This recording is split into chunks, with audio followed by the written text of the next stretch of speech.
오늘 이 새벽에 우리에게 주시는 하나님의 말씀은 사도행전 7장의 말씀입니다. 사도행전 7장 1절에서 8절까지입니다. 사도행전 7장 1절에서 8절까지입니다. 신약성경 197쪽 전후에 있습니다.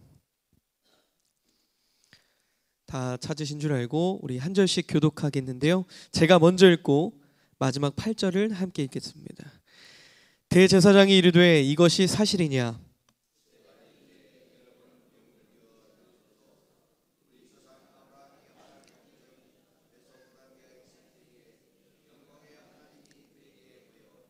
이르시되 내 고향과 친척을 떠나 내가 내게 보일 땅으로 가라 하시니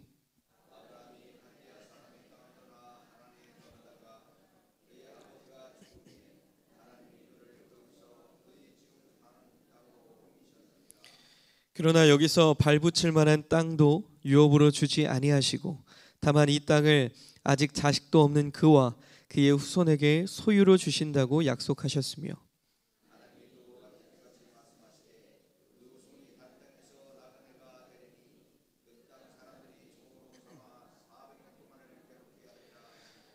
또 이르시되 종 삼는 나라를 내가 심판하리니 그 후에 그들이 나와서 이곳에서 나를 심판하라 하시고 할례의 언약을 아브라함에게 주셨더니 그가 이삭을 낳아 여드레 만에 할례를 행하고 이삭이 야곱이 우리 12조상을 낳으니라. 아멘. 아멘. 자, 오늘도 이 새벽에 기도의 자리로 나오신 여러분 한 분 한 분에게 하나님의 세밀한 음성이 들려지고 깨달아지는 귀한 시간이 되시길 간절히 소망합니다. 오늘 본격적으로 말씀에 들어가기 앞서서 우리 이전절이었던 오늘 7장인데요. 이전절 6장의 말씀을 잠깐 나누고 정리해 보겠습니다. 은혜롭게 일꾼을 세웠습니다. 세우고 짐을 나눠 가진 예루살렘 교회는 6장 7절을 보면 하나님의 말씀이 점점 왕성하여 예루살렘에 있는 제자의 수가 더욱 많아지고 허다한 제사장의 무리도 이 도에 복종하는 부흥의 시대를 맞이합니다. 하나님의 말씀이 왕성하는 부흥의 시대를 맞이한 거예요. 그런데 호사다마라고 하죠. 왕성한 부흥의 때에 모든 것이 잘 풀려지고 하나님의 복음이 널리 전파되어야 하는 그때에 예루살렘 교회의 첫 번째 시련이 다가옵니다. 첫 번째 시련의 대상은요, 오늘 말씀에 등장하는 스데반이었습니다. 좋은 일만 있으면 좋으련만 상상치도 못한 시련이 닥쳐온 겁니다. 자, 여러분들 신앙생활을 하다 보면 종종 이런 일을 겪을 때가 있습니다. 참 이상하게도요, 잘하려고 하면 꼭 이런 일이 생기는 겁니다. 참 성령이 충만해서 신나게 신앙생활을 하는데 넘어지게 되고요.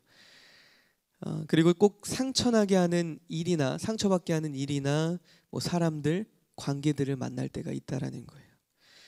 자, 그런데 그것조차도 우리가 믿음으로 받으면 은혜가 되고 축복이 되는데 뭐 시험에 걸렸다고 하고 마귀의 장난이라고 이야기하면 그 일은 단지 시련으로 남을 뿐입니다. 시련으로 끝나고 괴로움으로 남게 됩니다. 그런데요, 하나님의 뜻을 그 안에서 발견하려고 애쓰고 소망 중에 우리가 인내하고 그리고 도리어 사랑의 수고를 아끼지 않을 때 믿음의 역사를 볼 수 있다는 사실을 반드시 기억해야 합니다. 특히나 열심히 우리가 마음 먹고 신앙생활을 시작하는 분들에게 더 이런 일이 일어나지 않습니까? 우리가 맘 먹고 기도하는데 일어나서 기도의 자리를 떠나는 그 순간 화나는 일이 막 생기기도 합니다. 그게 때로는요, 아주 가까운 사랑하는 우리의 가족이기도 해요. 그런데 우리가 소망 중에 있기 때문에 그것조차도 넘어설 수 있다는 거예요. 애써 사랑의 수고를 함으로써 우리가 믿음의 역사를 맛보자는 겁니다. 그 누가 어떤 일이 내 발목을 잡을지라도 우리를 하나님의 사랑에서 끊으려고 할지라도 우리는 이겨내는 자가 되어야 할 줄 믿습니다. 자, 오늘 본문의 스데반을 보십시오. 스데반은 성령과 지혜가 충만하며 칭찬 듣는 사람이라고 여겨지고요, 집사의 직분을 받은 사람이었습니다. 그의 특징을 말할 때요, 성경은 두 가지를 먼저 보여주는데, 먼저는 스데반은 하나님께 대한 분명한 기대와 축복을 본 사람이었습니다. 하나님이 보여주실 그걸 하나님이 이끌어 가실 그런 계획에 대해서 기대하고 그 축복을 바라봤던 사람입니다. 오늘 7장 전체에 그가 믿는 하나님이 어떤 하나님인지 우리가 이제 오늘 내일 이번 주에 살펴볼 7장 내내에 하나님이 어떤 분인지를 계속해서 설교하고 있습니다. 특별히 약속하신 모든 것을 이루시는 분이 그가 믿는 하나님이심을 고백하고 있는 거예요. 내가 믿는 하나님은 모든 것을 약속대로 아주 정확하게 이끌어 가시는 분이다 라는 고백이 오늘 7장에 담겨져 있는 겁니다. 그의 모습은 어떤 사람 앞에서요 결코 주눅들지 않고 당당했습니다. 예수님을 만나니까 성령이 충만하니까 그럴 수 있었습니다. 자, 두 번째는요, 스데반을 말할 때 얼굴빛을 표현합니다. 우리 아까 방금 말씀드렸던 성령이 충만하다, 그리고 예수님을 만났다는 것과 일맥상통하는 이야기입니다. 그 얼굴이 천사와 같았다고 표현합니다. 원래부터 그럴 수는 없어요. 예수님을 만나고 성령이 충만하니 그의 모습이 달라진 겁니다. 우리 얼굴도 그렇습니다. 우리도 하나님 앞에 성령이 충만하고 하나님 앞에 바로 세워져 있으면 빛이 나요. 그런데 근심과 걱정, 세상의 어떤 염려들이 우리 안에 가득하면 얼굴빛이 좋지 않겠죠. 성경 속의 모세도 마찬가지였어요. 모세도 시내산에서 십계명을 받고 내려올 때 그 얼굴에 광채가 났다라고 표현합니다. 그리고 예수님도요, 변화산에서 모세와 엘리야를 만날 때 베드로는 광채를 보았다고 이야기합니다. 그 환하고 천사 같음은요, 예수님을 만난 사람, 성령이 충만한 사람에게서만 나타날 수 있는 거예요. 우리 모두도요, 스데반처럼 성령과 지혜가 충만해서 칭찬을 들을 뿐만 아니라 마음에 넘치는 기쁨으로 얼굴빛이 천사같이 빛나기를 간절히 소망합니다. 다시 서두에 우리 성경 말씀으로 이어가 보자면, 잘해보려고 하면 꼭 방해하는 일, 사람, 관계가 있다고 말씀드렸어요. 6장 말미에 스데반을 고소한 사람들이 있었습니다. 오늘 7장을 들어오기 전에 6장 11절을 보면 사람들을 매수해서 모세와 하나님을 모독하는 말을 한 것을 들었노라, 고소하는 사람들의 이야기가 나오고요. 13절에 거짓 증인을 세워서 성전과 율법을 거슬러 말했다라고 증언케 하였으며, 그리고 14절에서는 나사렛 예수가 성전을 헐어버리고 또 모세가 전하여준 규례를 고치겠다 함을 들었다. 계속해서 스데반에 대해서 억지스럽게 고발하는 장면이 등장하는 거예요. 별의별 소리를 다 듣습니다. 이렇게 우리에게도 말도 안 되는 모함과 시기심 때문에 마음 아플 때가 있다는 거예요. 우리도 심지어 아픔을 주는 사람마저 자신이 무슨 행동을 하는지를 모를 때가 많이 있어요. 그 상황에 함몰되어서 누군가를 비판할 때가 있고요, 나를 비판할 때가 있고, 그리고 사탄의 도구가 되어서 질질 끌려다닐 때가 있다라는 거예요. 내 의지와도 다르게. 그런데 여러분, 그렇다고 슬퍼하지 마십시오. 오늘 이 말씀이 여러분에게 그런 상황일지라도, 그런 환경이 펼쳐질지라도 슬퍼하지 말고 낭망하지 말라고 이야기하고 있습니다. 하나님의 사람은요, 그 일로 잘 견뎌내면 반드시 선한 열매를 맺게 되고, 그 일을 저지르는 사람은 당연히 가슴 아픈 결과를 만나게 된다는 것이 우리 성경에서 오늘 말씀에서 계속 이어지는 말씀이에요. 다시 한 번 더 말씀으로 돌아오면, 많은 사람들이 공회 앞에 모였고, 오늘 본문의 1절의 말씀처럼 1절이 어떻게 시작합니까? 이것이 사실이냐라고 묻는 말씀으로 시작해요. 이것이 사실이냐고 묻는 그 대제사장 앞에서 스데반은 담대하게 살아계신 하나님의 약속, 그 하나님의 약속을 설교하고 있다는 거예요. 증언하고 있다는 겁니다. 이것이 사실이냐라고 묻는 그 대사장의 물음에 스데반은 그 소문에 대해서, 정확히 말하면 그 거짓 소문에 대해서, 뭐 제사장의 입장에서는 거짓말일 수 있어요. 거짓 변명일 수 있지만 위대한 증언을 이어냈다라는 거예요. 증언을 계속 던졌다는 겁니다. 자, 한번 살펴볼게요. 2장 2절에서 8절 말씀에선 그들이 믿음의 조상이라고 여기는 아브라함이 어떻게 하나님의 약속과 믿음으로 순종한 삶을 살았는지에 대해서 설교합니다. 9절부터 16절에서는 요셉에게 주신 하나님의 기대와 믿음으로 끝까지 순종한 것에 대해서, 그리고 그 견딤을 통해서 성취한 것에 대해서 설교합니다. 그리고 17절에서 38절은 약속의 성취를 위해서 지도자로 세워지는 모세와 하나님의 섭리에 대해서 설교합니다.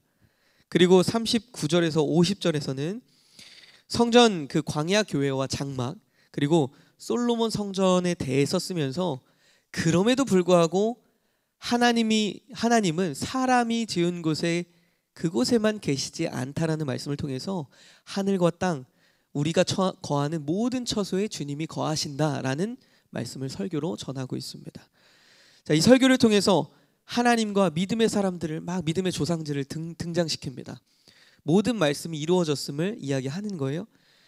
그런 등장시킨 후에 성전에 대해서 개괄적인 얘기를 담은 스데반은요 6장 11절에 모세와 하나님을 모독하는 말을 했는지 묻는 말에 진짜 하나님을 거스른 것은 내가 아닌 너희들이다 라고 반문하고 있고요. 그리고 13절에 성전과 율법을 거슬렀는지 묻는 말에 율법을 거스르고 지키지 않은 건 내가 아니라 너희들이다 라고 이야기하고 있습니다. 그리고 14절에 나사렛 예수가 성전을 헐고 또 모세가 전하여준 규례를 고치겠다 했는데 그게 사실이냐고 묻는 그 대제사장에게 뭐라고 이야기하냐면 똑같이 그것을 고치겠다고 한 건 너희들이다. 그것을 지키지 않는 건 너희들이라. 이렇게 계속해서 이야기하고 있습니다. 대제사장 입장에선 불편한 진실이 아닐 수 없습니다. 왜요? 진짜 하나님을 거스른 건 너희들인데 누구 보고 하나님을 거스르냐고 따지고 있느냐라고 반문하고 되묻고 따지고 있으니 대제사장 입장에서는 불편할 수밖에 없어요. 혼을 내고 있는데 역으로 자기를 혼내고 있으니까 불편하죠. 입으로는 우리가 믿습니다 하면서 실제로 온통 믿음 없는 사람뿐이었다는 거예요. 그 당시 겉으로는 믿는 척했지만 실제로는 무시하고 안중에도 없던 이들이었다는 겁니다. 예수님께서도요 사역 중에 가장 많이 화를 내셨던 부분이 있어요. 그것은 외식하는 자들, 겉으로 믿는 척하고 있지만 실상은 믿음이 없는 그 종교인들을 향해서 주님은 무척이나 화를 내셨습니다. 오히려 믿지 않는 이들보다 믿는 척하는 이들, 하나님을 잘 따르는 것 같다라고 겉으로는 치장하는 이들을 향해서 예수님은 더 화를 내셨다는 거예요.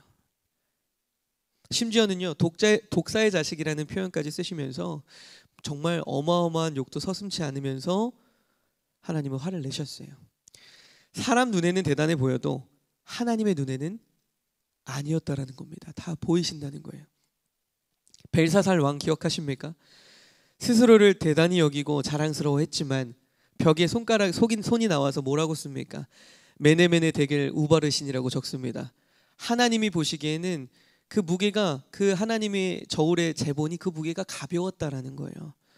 얼마나 안타까운 일입니까? 우리도 정말 하나님께 열심히 정말 신앙생활하고 우리의 생을 정말 주님 앞에 온전히 보냈다고 생각하는데 우리가 생을 마감할 때 하나님의 저울에 우리를 탁 재보니까 우리의 무게가 굉장히 가벼워요. 그럼 얼마나 마음이 아프겠습니까? 마귀의 유혹에 넘어가지 말아야 합니다. 사람의 소리에 넘어가서도 안 됩니다. 오직 하나님이 어떻게 보시는지 우리가 가슴 떨려 하면서 살펴볼 수 있어야 됩니다. 자, 이제 우리를 다시 한번 돌아보겠습니다. 2000년 전에 스데반이 흉보고 험하는 종교인들을 향해서 그 대제사장들을 향해서 한 말이 오늘 내 말이 돼서는 안 될 줄 믿습니다. 우리는요 예수님을 제대로 만난 사람인지 우리 스스로가 예수님을 제대로 만난 사람인지 성령이 충만한지 이 시간 돌아볼 수 있어야 합니다. 우리의 본문 말씀처럼 오늘 본문의 말씀처럼 주님의 말씀대로 우리가 살려고 애쓰고 있는지 그리고 선지자와 의인을 대접하기를 주님께 대하듯 하고 말씀을 지켜내려고 말씀대로 살아가려고 애쓰고 있는지를 돌아보아야 한다는 겁니다. 겸손하게 언제나 가슴 떨림으로 날마다 주님을 배웁기를 간절히 바랍니다. 그래서 그런 간절한 마음으로 천사의 낯빛을 간직하게 되기를 간절히 다시 한 번 더 간절히 소망합니다. 이 새벽에 우리가 기도하기 위해서 이 자리에 모였는데요. 여러분들 안에 정말 은혜가 충만하고 위로함도 있어야 되겠지만 가슴의 찔림과 회개의 마음도 함께 있어야 합니다. 오늘 그 시간이 되기를 간절히 소망합니다.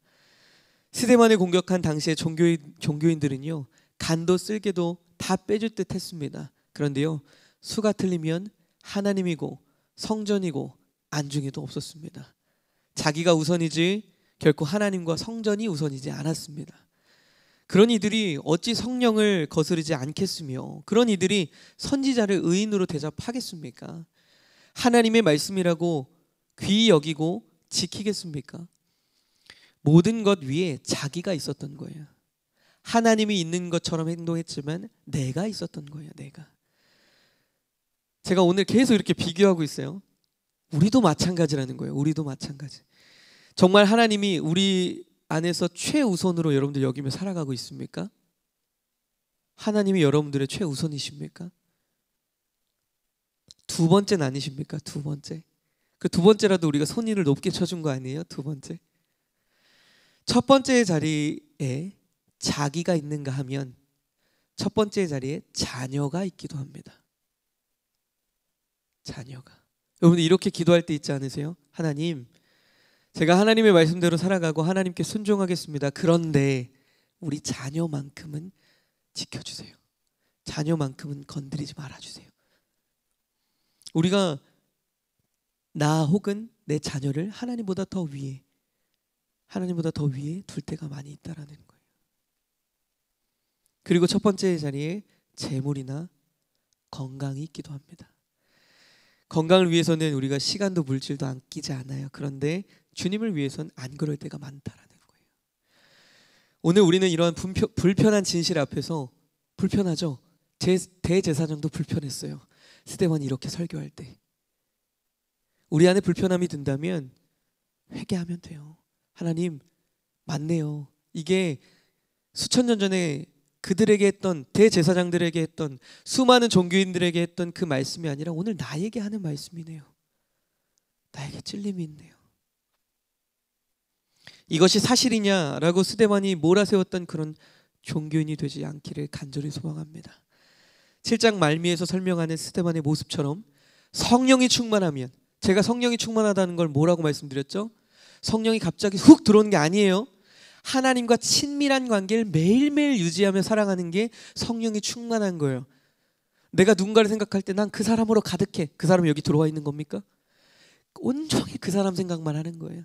성령이 충만하다는 건 하나님의 말씀이 계속 내 안에 있는 거예요. 성령이 충만하면 다른 어떠한 것들에 먼저 시선을 두지 않게 됩니다. 오직 하늘을 우러러 주님께 주목할 수밖에 없습니다. 오늘도 성령이 충만하고 천사가 전한 율법, 즉 하나님의 말씀을 우리가 목숨처럼 쉽지 않습니다. 그러나 지키려고 애쓰고 지켜나갈 때 하나님의 축복 안에 거할 줄 믿습니다. 이간질과 거짓말쟁이 그 마귀를 쫓지 마시고요.